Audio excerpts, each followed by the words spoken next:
Well, here we are, full circle, back at the game that started it all. Beyond Good and Evil 2 was the first game I ever talked about on this channel, way back in August of 2017. Well, maybe game is being a little generous.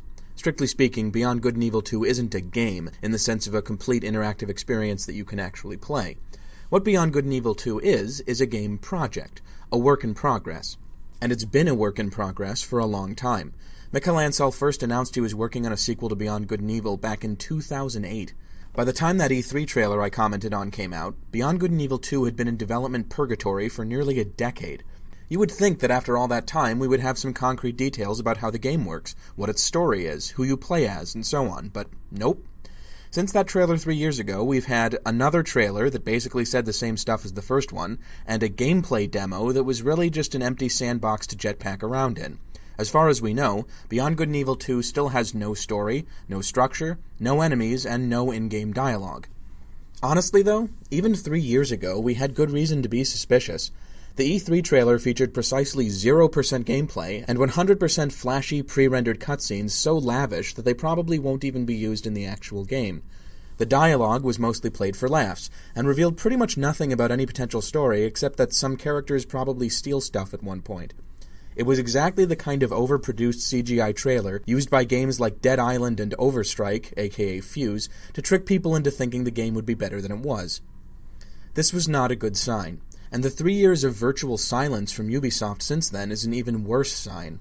It's entirely possible that Beyond Good and Evil 2 has slipped into the limbo realm of Vaporware, a nebulous void of developmental delays and empty press releases where bad game projects go when they die. And that's why on this side note we're going to drop the charade, because this isn't a side note at all. This is a full-blown video. Did you seriously think I could cover a topic like this in under 10 minutes? Get real.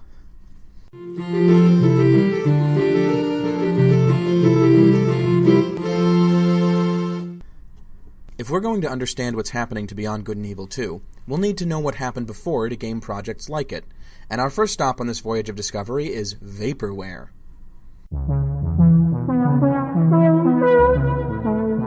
No, not Vaporwave. Vaporware is a computing term coined in the early 80s to describe software that a company announces it's developing, but never actually publishes as a legitimate product. It was originally coined to describe, what a surprise, a Microsoft product called Xenix, a version of the Unix operating system that Microsoft surreptitiously abandoned when the market became too competitive. But Microsoft was far from the only company to announce Vaporware. By the late 80s, so many companies had failed to follow through on their promises that the term had already become a cliché in the computing press. Back in those days, Vaporware implied not just incompetence, but actual malfeasance on the part of the developer. Announcing Vaporware was an anti-competitive move intended to keep customers from switching to another company's product, or to drum up hype for a company that didn't really deserve it. That still happens every now and then, but these days Vaporware is just as likely to refer to a project that the developer sincerely intended to finish, but somehow wasn't able to. In either case, there are 3 major red flags that should alert you to its presence. First, Vaporware is always announced extraordinarily far ahead of its proposed release date, if it has a fixed release date at all. In the case of malicious Vaporware, this is done to string the public along for as much time as possible. In the case of unintentional Vaporware, it's an indication of the extreme, and usually unrealizable, ambitions of the development team. Second, there is no such thing as ordinary or unexciting Vaporware. The projects that become Vaporware are always announced as radical, market-changing pieces of software that do things no software has done before. After all, who's going to spend 3 years eagerly anticipating the latest version of Microsoft Word? Since Vaporware's whole purpose is to generate interest, the illusion has to be an enticing one. And the final essential component to Vaporware is secrecy. Although Vaporware is always heavily promoted, its marketing generally focuses on the superficial aspects of design. User interface, high-level features, aesthetics, and so on. The actual structure of the product, and especially how far along it is toward completion, is always hushed up. In some cases, this is because the project actually isn't being worked on at all. In others, it's because the team is embarrassed at how little progress they've made after years of development.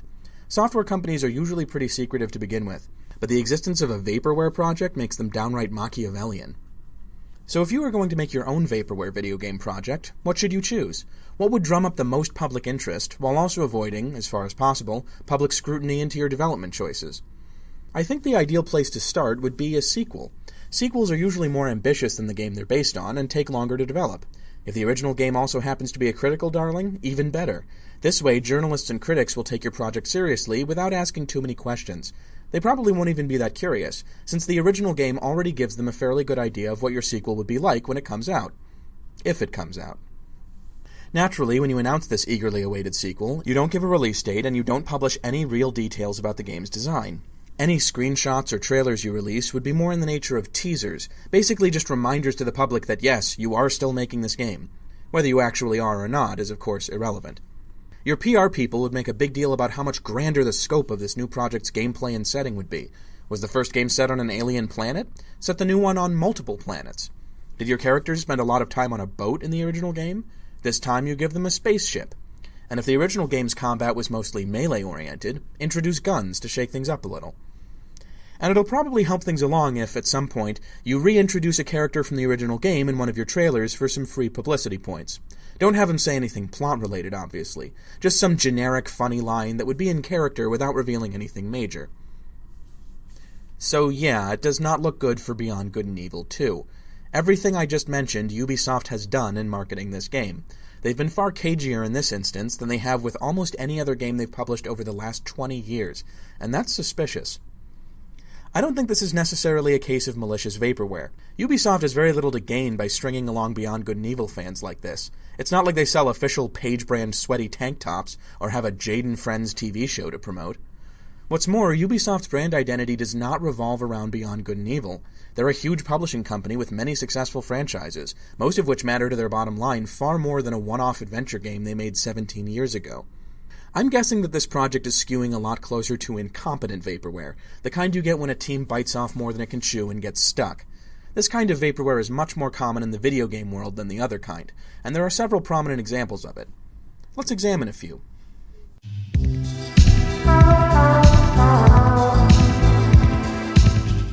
Obviously, any game that gets released at all, no matter how late, isn't technically vaporware, but that doesn't mean that such a game can't come dangerously close to it. Even some great games have languished for years in the vaporware valley, notably Team Fortress 2, which was originally announced at E3 in 1999 and took 8 years to finally come out, 6 of which went by with no announcements from Valve at all. On the opposite end of the spectrum, we have the infamous, for many reasons, Daikatana. John Romero, who seems to have had an almost Peter Molyneux-level inability to keep his trap shut, hyped this game up as the second coming in video game form back in 1997, when it was originally supposed to be released. The trouble is that back then graphics technology was changing very rapidly, and Romero was, in his own bizarre way, a perfectionist. It didn't help that he was also so obnoxious and hard to work for that half of his original team just up and quit in the middle of development. 3 years, 3 new game engines, and 4 missed release dates later, Daikatana finally emerged from the ashes of what had been Ion Storm, and it was god-awful. It's depressing to think that there are some projects that are probably better off as vaporware. But if you really want to see a precedent for Beyond Good and Evil 2's troubled on and off development, look no further than the king of them all, Duke Nukem Forever. Hail to the king! Of vaporware. In case you didn't have an edgy older cousin back in the 90s, like I did, Duke Nukem 3D was one of the more popular Doom clones that emerged on the PC gaming scene after Doom itself made such a huge splash in 1993. Duke Nukem had enough gore and over-the-top aggression to match any first-person shooter of its time. However, unlike most of its competitors, Duke Nukem reveled in the shallow, campy atmosphere of 80s science fiction. Its hero, Mr. Nukem himself, was a buzz-cut-sporting, sunglasses-wearing, cigar-chomping, movie-quoting action hero, sort of halfway between Arnold Schwarzenegger and Roddy Piper's character from They Live. Instead of demons, Nukem squared off against an assortment of animalistic aliens that often looked more silly than scary. And the game world itself was full of bizarre pop culture paraphernalia and self-indulgent macho sexism, neither of which has aged particularly well. But back in the mid-90s, this was hot stuff, and the game sold 1 million-plus copies in the US alone. Naturally, 3D Realms, the game's developer, immediately started work on a sequel, which soon received the tentative title of Duke Nukem Forever. And if you're thinking that the gods of irony couldn't possibly pass up a chance to make this absurd title a reality, you're right. Appropriately, the problems began when 3D Realms chose to rely on a piece of software that hadn't even been released itself yet, the Quake 2 engine. Although Duke Nukem 3D had been impressive in 1996, its engine was outdated and already looked way behind the times. Of course, the Quake 2 engine was so ahead of the curve that they weren't allowed to use it until late 1997, but the programmers figured they could start making the game using the original Quake's engine and just add in the new features later. In retrospect, it was probably a bad idea to underestimate the complexity of an engine designed by a guy who would later become a literal rocket scientist. In any case, they didn't even end up using the Quake 2 engine, because just a year later, a tempting new option became available: Epic Games' original Unreal Engine, which had been designed specifically to render big outdoor spaces, like, for instance, the Nevada desert, which the team had been struggling to make for the past year or so. Heedless of their previous wasted time and effort, the team switched to the Unreal Engine and started all over again. By E3 of 2001, all the team had to show for its 4 years of work was a glossy trailer showing a few minutes of gameplay footage, but in the boisterous atmosphere of the times, this was enough to keep the fans excited. Duke Nukem Forever was still one of the most eagerly anticipated games in development. And then they switched publishers, and a year later, one of that publisher's co-founders died. Ironically, this ill-fated publisher, Gathering of Developers, was originally founded by people who had left Ion Storm after they got sick of working with John Romero. Thanks again, Daikatana. You're truly the gift that keeps on giving. Gathering of Developers had already been in financial trouble before, but by the end of 2001 it was, for all intents and purposes, defunct, and publishing shifted again to Take-Two Interactive. You would think that moving to a bigger, more professional publisher would spur the development team into picking up the pace on its hotly awaited, long-delayed magnum opus, and you would be absolutely wrong. A big part of the problem seems to have been the project's director, George Broussard, whose ambitions for Duke Nukem Forever can only be described as utopian.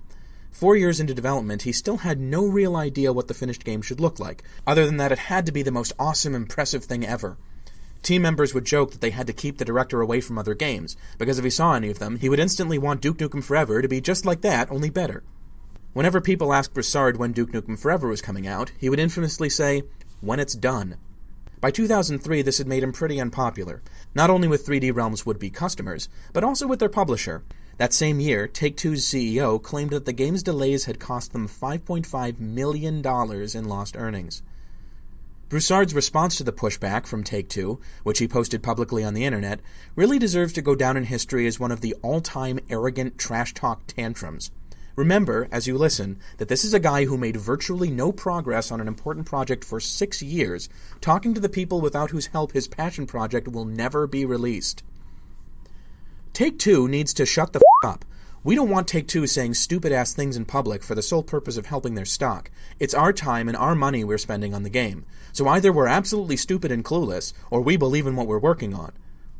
It's that last line that gets me. Apparently it never occurred to the guy that these things could both be true at the same time. Kind of reminds me of the end of Ed Wood. Mr. Wood, do you know anything about filmmaking? Well, I like to think so. This display of pique, naturally, changed absolutely nothing at either Take-Two or 3D Realms. By the late 2000s, Duke Nukem Forever was still in progress, and by this time pretty much everybody was just sick of it. Fans were sick of having their chains yanked about a sequel to one of their favorite games, which had come out so long ago that barely anyone could even remember it. The developers were sick of spending years and years of their time on a game that still wasn't even close to releasing, which meant no new projects to put on their resumes, no chance of moving up in the industry, no nothing except for a meager salary. Take-Two was sick of trying to keep up public interest in this white elephant of a franchise that it had been saddled with. And George Broussard was sick of... You know what, never mind what he was sick of. The point is, everybody else was sick of him. The last straw came in early 2009. Broussard, having burned through $20 million, basically all the money 3D Realms had ever made or been given in its entire existence, went to Take-Two and asked for $6 million to finish Duke Nukem Forever. Somehow, absurdly, Take-Two actually agreed to this, but then almost instantly they regained their senses and cut the offer down to $2.5 million. Broussard then, in his own inimitable style, said that, and stopped development, laying off pretty much the entire development team just 2 days later. And that would have been the end of it if Gearbox hadn't stepped in to salvage this mess of a project and finally released Duke Nukem Forever 2 years later, to immense critical panning. It turns out that no one in 2011 was really all that interested in a game with boring gameplay ripped off from Halo, attached to a nonsensical alien invasion plot notable only for its preservation of the series' trademark pointless pop culture references and gross upsetting macho sexism. This game, which had been worked on by a small, dedicated team of developers for 12 years, which had been delayed again and again because it didn't yet meet the director's supposedly astronomical standards, somehow came across as underdeveloped to the vast majority of players and critics.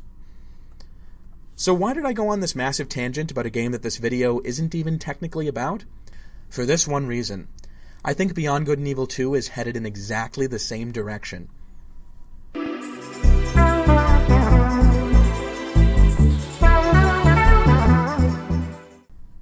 Duke Nukem Forever didn't start out as a mess. No game project really does. What happened to it is that its initial delays, which stemmed from planning mistakes and the indecisiveness of its director, created new and totally unexpected problems that ended up delaying development even further. These problems then started feeding into each other, with each one making all the others worse, until the development team finally went into a tailspin and collapsed into a downward spiral of failure. A vaporware vortex, if you will. If Beyond Good and Evil 2 was ever going to have a chance of escaping the same fate, there were several crucial mistakes it needed to not make. Fortunately, it didn't even start development until the late 2000s, when Duke Nukem Forever was already a flaming train wreck. So if its developers were paying attention, they should have known what to avoid doing. First of all, don't underestimate the importance of pre-production to a game's success. When you start making a video game, or any creative work really, it's enormously helpful to already know what you want the finished product to look like and have some idea of how you're going to get there. I think George Broussard was misled by the fact that he was making a sequel. He assumed that the first game would be enough of a starting point to kick off development, but it really wasn't. Broussard didn't know what he wanted out of Duke Nukem Forever, and he stayed in that position for several years while his team worked essentially leaderless. Now, Beyond Good and Evil 2's director is Michael Ansel, a respected industry veteran who's been responsible for many popular games that did in fact come out. I'd like to think it would be impossible for him to make the same essential mistake as Broussard, but the evidence suggests that he did. The two major trailers for Beyond Good and Evil 2, which came out nearly a decade apart, look and feel nothing like each other, and I'm not just talking about graphics. The original trailer was serious, gritty, and set in the middle of a desert, while the one from 3 years ago is goofy, action-packed, and takes place in a high-tech sci-fi city. Somewhere along the line, it's fairly obvious that the tone and atmosphere of Beyond Good and Evil 2 took a massive lurch toward poppy and colorful, and that probably meant starting from scratch. I think this, more than anything else, is responsible for Beyond Good and Evil 2's horrendously long development time. Second, don't switch game engines in the middle of a project if you can possibly avoid it. Every time you move to a new engine, it's basically another complete do-over, and this was especially true back in the late 90s when many companies were competing to make the most cutting-edge engine possible. For Duke Nukem Forever, starting with the Quake 2 engine, even though it still hadn't come out, wasn't actually a bad idea. Broussard's team could spend the months before the engine released on high-level design work, then get down to programming once it became available. The real mistake was switching to the Unreal Engine later on, which completely derailed development and, ironically, put the project farther behind the times. If Duke Nukem Forever had come out in 1999 and looked like Quake 2, it probably still would have sold well and been a popular game. The original Duke Nukem 3D wasn't that graphically impressive either, especially compared with Quake, which came out the same year. That wasn't the point. Duke Nukem sold well because of its campy, larger-than-life personality, and that wasn't exactly going to get better over time like graphics do. On the other hand, a game that looked like the original Unreal in, say, 2002 would have been in pretty rough shape. Even if the project had stopped having problems at this point, the resulting game would probably have been a disappointment anyway. Things were changing in the industry so fast at that time that any game that had spent 5 years in development would probably have been a failure. Faster isn't always better, but it certainly was back then. Has Beyond Good and Evil 2 fallen into this trap? Almost certainly, but it's hard to say exactly how many times. Ubisoft never released any details about what engine the game was being made in until 2017, when they announced that it was using a new in-house engine called Voyager. This puts us in one of two equally disturbing scenarios. Either Ubisoft has switched engines several times in order to keep up with contemporary games, and that's why Beyond Good and Evil 2 still isn't finished, or they literally didn't start working on the project until 2017. Ubisoft claimed that the 2008 trailer was made using engine-generated images, but it's entirely possible that they were just lying. Ubisoft isn't exactly known for its scrupulous honesty when it comes to pre-rendered versus in-game graphics and trailers. For all we know, Beyond Good and Evil 2 was just a title and some vague ideas floating around in Michael Ansel's head for the first decade of its existence. They may actually be even further behind the 8-ball than 3D Realms was back in 2003. However, they do have a good chance of avoiding the mistake that George Broussard made at that time, which I will allude to in my third point. Whatever you do, don't piss off your publisher and then deliberately insult them in public. Remember, even as late as 2008, Duke Nukem Forever still had a chance of being released by 3D Realms. The game was almost finished at that point. All it needed was one last push over the finish line, which Take-Two could have given it, if they hadn't been tired of George Broussard and his high-handed antics. Instead of additional funding, Broussard got slapped with a lawsuit and ended up having to close his studio. Admittedly, when it comes to these kinds of disputes, the publisher isn't always in the right. Bethesda's proven that beyond a shadow of a doubt. And the people at Take-Two aren't exactly saints either. But whether they're wrong or right, there's no question that publishers often hold the whip hand. Depending on how you treat them, they can either help you make your game better and get it out on time, or they can stomp you into the dust and burn your game in effigy while you watch. Beyond Good and Evil 2 doesn't really have this problem, because its developer and publisher are the same company, Ubisoft. There also doesn't seem to have been much bad blood over its development among the top brass at Ubisoft either. Although, who knows? Ubisoft is pretty secretive, and I wouldn't put it past them to cover something like that up. Maybe Mikhail Ansel got really hammered at the Ubisoft Christmas party and made fun of Yves Guillemot's hair, and Beyond Good and Evil 2's development has been covertly sabotaged from the top ever since. Hey, it makes about as much sense as the story behind Mario and Rabbids' Kingdom battle. The final must to avoid, and potentially the most important one, is this. Don't lie to your customers.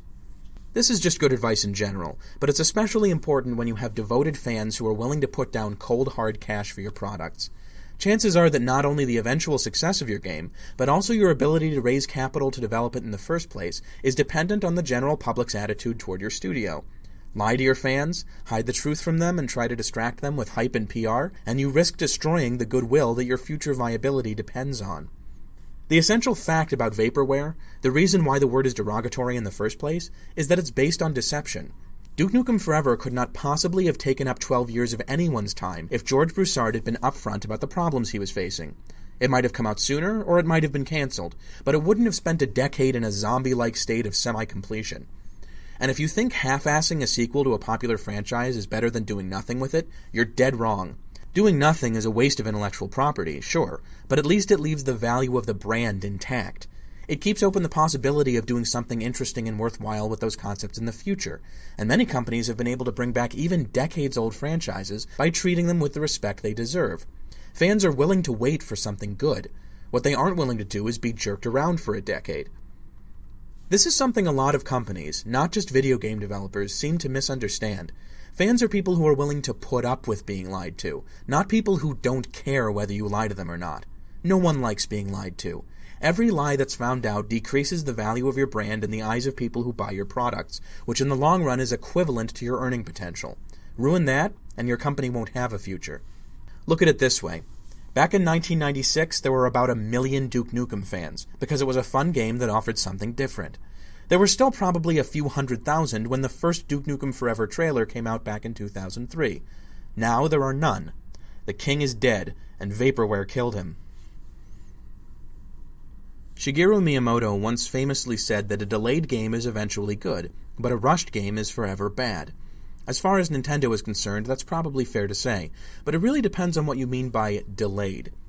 Generally speaking, Nintendo's idea of delayed was for a game to come out a year or two after its proposed release date.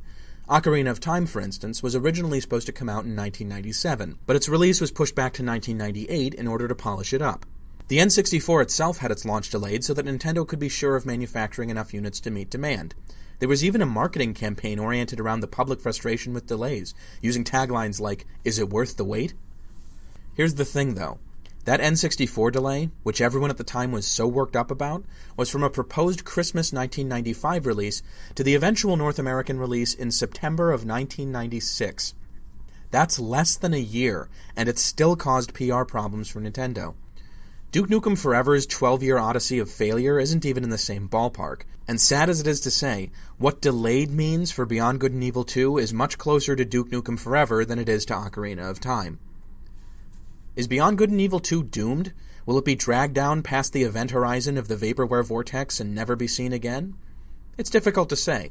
Ubisoft definitely isn't going to go out of business like 3D Realms did, and it's clearly not as dysfunctional as 3D Realms was either.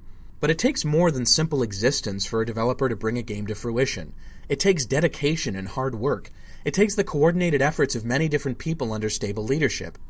Most of all, it takes competent direction from managers who have some idea of what they want and how to achieve it. Ubisoft unquestionably has what it takes to make Beyond Good and Evil 2. Look at how many complete games they develop and release every year. The real question is whether they're willing to commit those resources to a project that seems like a fairly low priority for them. So far, the answer to that question has apparently been, not really. And if that doesn't change, then Beyond Good and Evil 2 really will be Vaporware, and all that will remain of it will be memories of a couple pre-rendered trailers, soon to fade away with the realization that they didn't mean anything in the end. For the sake of whatever Beyond Good and Evil fans are still out there, and the as-yet unrealized potential of one of gaming's least fleshed-out franchises, here's hoping that Ubisoft has greater aspirations for this project than that.